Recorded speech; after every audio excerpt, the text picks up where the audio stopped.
Here's the key on this. Don't major in minor things. If you take up major time to do minor things, I'm telling you, you'll be behind the curve constantly. Here's what we learn in sales training. What's major time and what's minor time? Here's minor time, thinking about prospects. Here's minor time, making lists of prospects.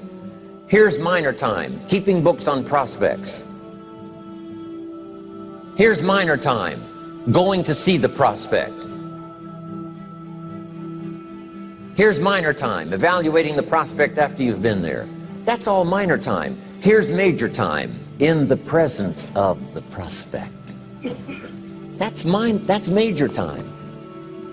And if you took a look, if you're in sales and you took a look at a week, you'd say, my gosh, I'm spending 90% of my time on the minor stuff and so little time on the major stuff in the presence of. How many hours in the presence of in my day? How many hours in the presence of during my sales week? Because the time that really counts is in the presence of the prospect. Majors and minors. Here's another key time management essential. Don't mistake movement for achievement. It's easy to get faked out by being busy. Guy comes home at night all exhausted, falls in the chair and says, oh, I've been going. Here's the big question. Doing what? It's not the going. Some people are going, and they're doing figure eights. Their progress is small. So don't mistake movement for achievement. Here's another one in sales we learned. Don't mistake courtesy for consent. If somebody's pleasant and they nod, you say, oh, they're going to buy. No, they're courteous. You can't mistake courtesy for consent.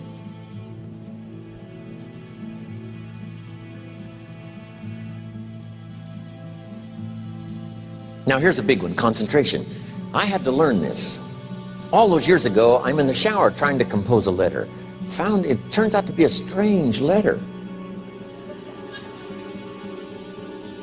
So here's what I learned to do. Save the work till you get to the office. Save the work till you get to the work. Don't try to get to the office on the way to work. On the way to work, enjoy the way. In the shower, enjoy the shower. Then go to work when you get to work. I found this to be helpful. Concentration. Here's another big one. Learn to say no. I'm telling you, in such a social society we have now, it's so easy to try to be a nice person, saying yes to everything. Find yourself overloaded. Now you got to call and make the, well, gosh, you know, all the time it takes to back out of something that you said yes to too quickly. Here's what might be better. I don't think so, but if that changes, I'll call you. Little things you can use not to overcommit yourself. My friend Ron Reynolds says, don't let your mouth overload your back. It's a good one. Now here's a big one on time management. When you work, when you play, don't mix the two. Don't work at play. I used to take my family to the beach and I would bring my briefcase.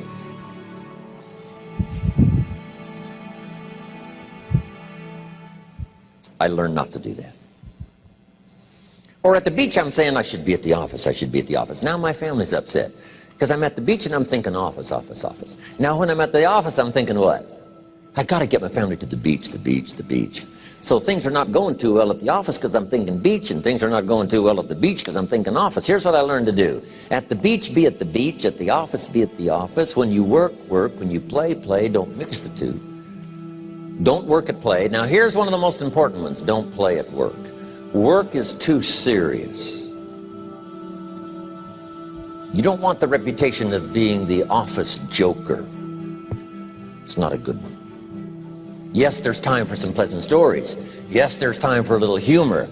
Yes, best if it's a happy office, of course. But I'm telling you got to be serious about work because you're parting with a piece of your life for the work you do. Your work costs you a piece of your life. Here's what it's called. Serious business. Not grim, not unhappy, but serious. Key. Don't play at work. The old expression, I don't think we use it anymore, horse around at the office. Play around, play jokes, play tricks.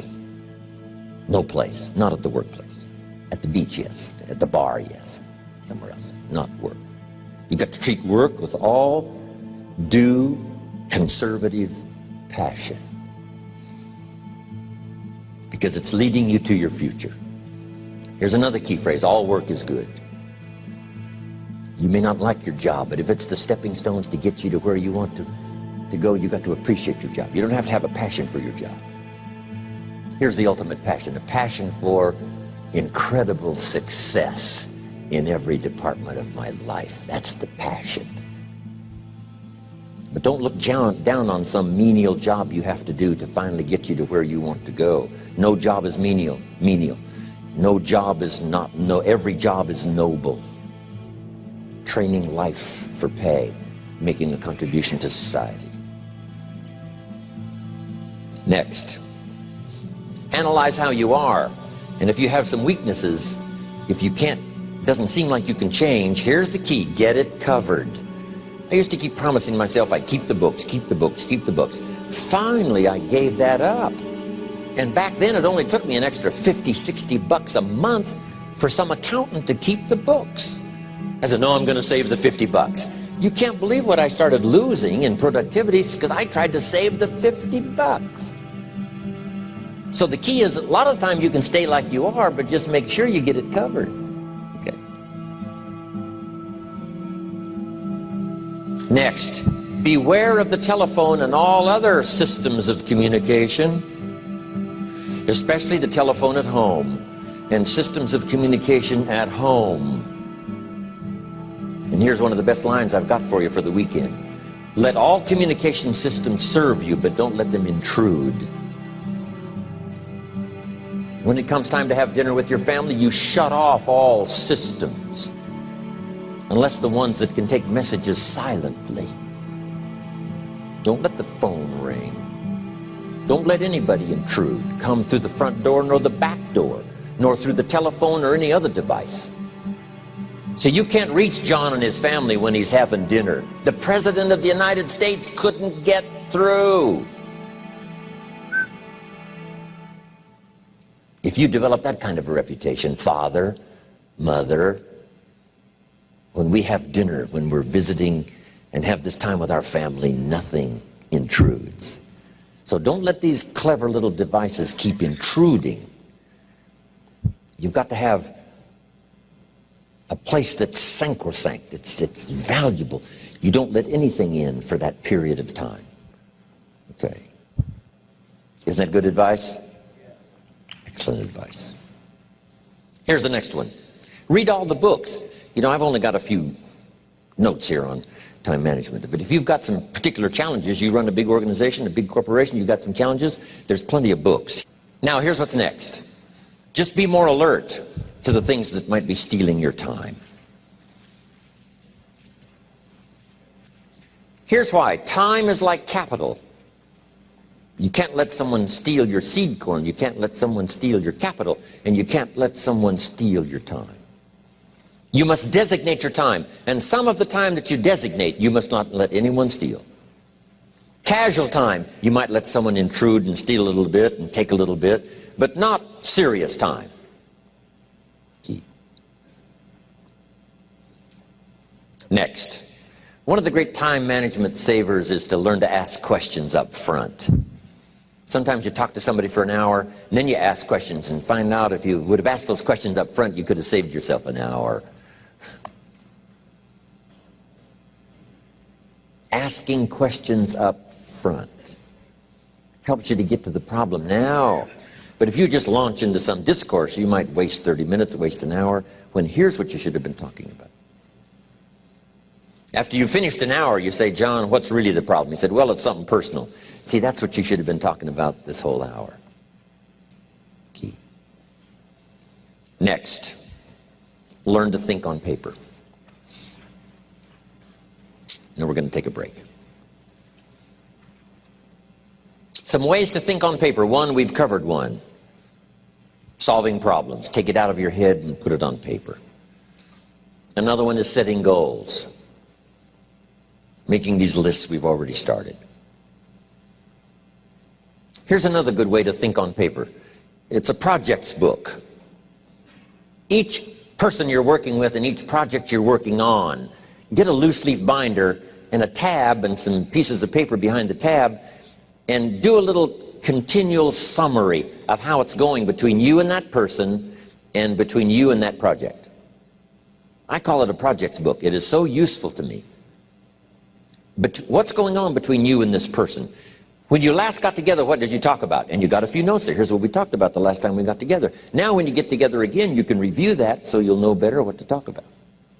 When the president gets ready to travel and he's going to meet some important people, guess what they bring him? All these briefing books. Right? The last time you were with Khrushchev, Kennedy is informed. Here's what he said and here's what you said. Kennedy said, oh, that's valuable. I need to remember that. If a person is important, it's worth a little running account. You might even have a projects book for your children. Here's what's happening between me and my child. We've talked about this, and we've talked about this, and we've talked about this. Next, a day timer. Keeping track of all of your appointments. You know, mine is all filled with, you know, when to catch an airplane, and when to do a seminar, and when to sit down and have a conference, all the rest. Next is a game plan. You know, if you've got a house and the, insurance is going to come due and some other things are going to come due, you just put it on a spreadsheet and make sure it's taken care of. Key phrase, take things out of your head and put them on paper. And the key is to just experiment with different ways that helps you to do that. Now here's the last one, thinking on paper. And that's to keep a journal. One of the things I'm known for around the world, have been now for 39, 40 years, is keeping a journal. Now my journal is not it's not necessarily it's not like a diary. It might be part diary. You know, I'm flying over Ireland and I write down a few little things that impress me. Today I met this person. Wow, what an extraordinary event. Today I conducted this seminar in Rome. 1,000 people stood up and sang for me. I've got a little bit of a diary in there. But here's what primarily your journal is for. Collecting good ideas. A journal is to collect good ideas on your health, good ideas for your business, good ideas for your future, good ideas for time management. Because I used to take notes on pieces of paper and torn off corners and backs of old envelopes and restaurant placemats. And I threw all this stuff in a drawer. It did not serve me well. I finally learned to get a bound copy, right? And just keep a journal, right? If I was here, I had my journal, I'd be taking notes, right? These 2 days in my journal.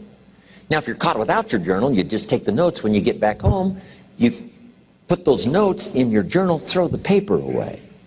Because we don't usually go through paper to review. But see, my journals now make up a significant part of my own library. My journal's all reserved privately for my children and my grandchildren. Can you imagine what I've collected over the years? It's unbelievable. There are 3 treasures to leave behind. I think you've already got those notes, right? Here they are. Number 1, your pictures. Don't leave the event unrecorded. It takes only a fraction of a second to say, here's who I was with.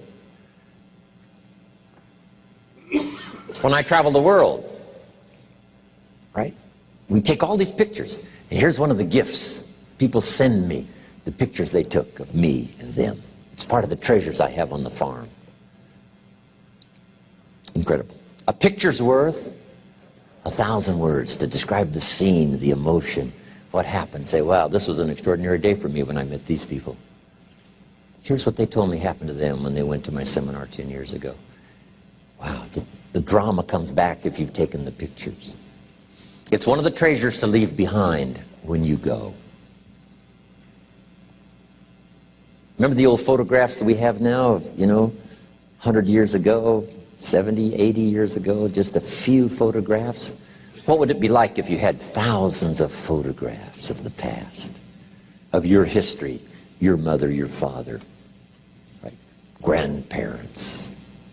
So, change all of that now for your children. Leave all your photographs as a record Here's what's next to leave behind, and that's your library.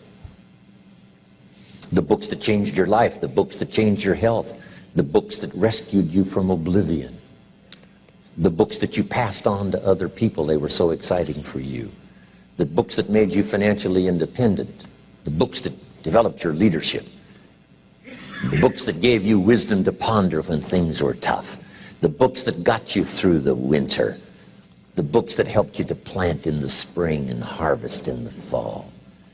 What a treasure to leave behind. If you do that, here's what's for sure. Your books will be more valuable than your furniture.